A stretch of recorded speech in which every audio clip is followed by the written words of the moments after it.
Alright guys, so Shams just dropped a big thing that said Giannis and his people are gonna reevaluate his future or whatever. This comes off the back of him deleting a bunch of posts on social media, which maybe was arranged days beforehand and just happened to happen right after they had a very bad loss to the Wizards, but okay. Windhorst had the thing today where he was like, yeah, Giannis asked for a trade in the offseason, but nothing came of it. Of course, Shams had that Knicks offseason stuff, which I thought was kind of dumb in the moment, but okay. Hey, maybe my video saying that a Giannis trade is not happening, it could age very badly. Bucks fans, I tried. We have the entire Bucks fan base hating Doc Rivers. We've got the Bucks just not being good.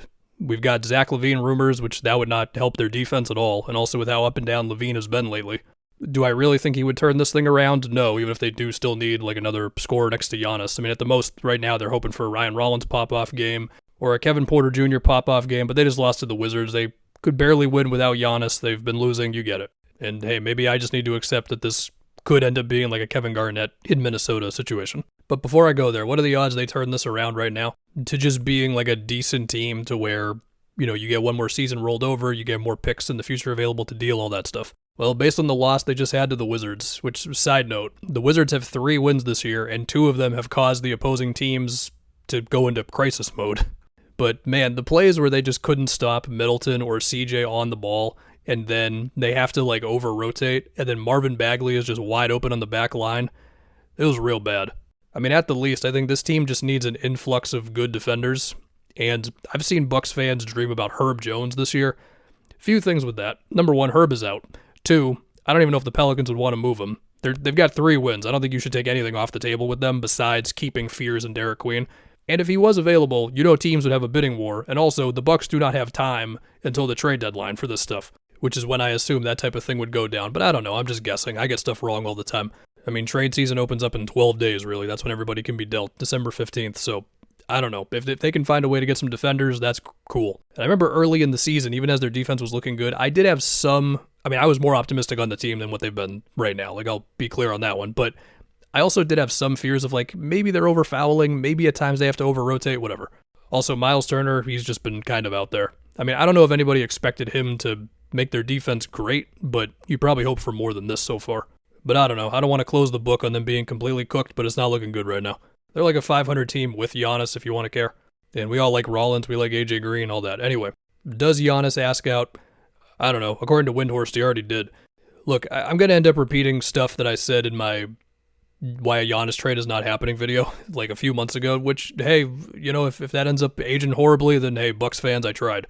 Trading Giannis makes the Bucks super irrelevant for who knows how long. Yeah, they'd get an insane return for him, like an obscene amount of draft picks and the whole thing. And if you got Atlanta involved, then they could give you some of your picks back. I mean, it's funny. This year's pick, yeah, Atlanta owns the swap or whatever with them and the Pelicans. The Pelicans are so bad that the Bucks pick is probably safe this year no matter what they do. I mean, they're going to have a pick. It's just the worst one between them and the Pelicans, and the Hawks get the other one. But I believe next year Atlanta owns their pick. That could be wrong. There's like a few teams attached to it. Whatever. Draft picks get weird.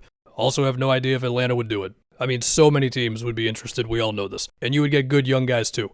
But then you'd suck for a while.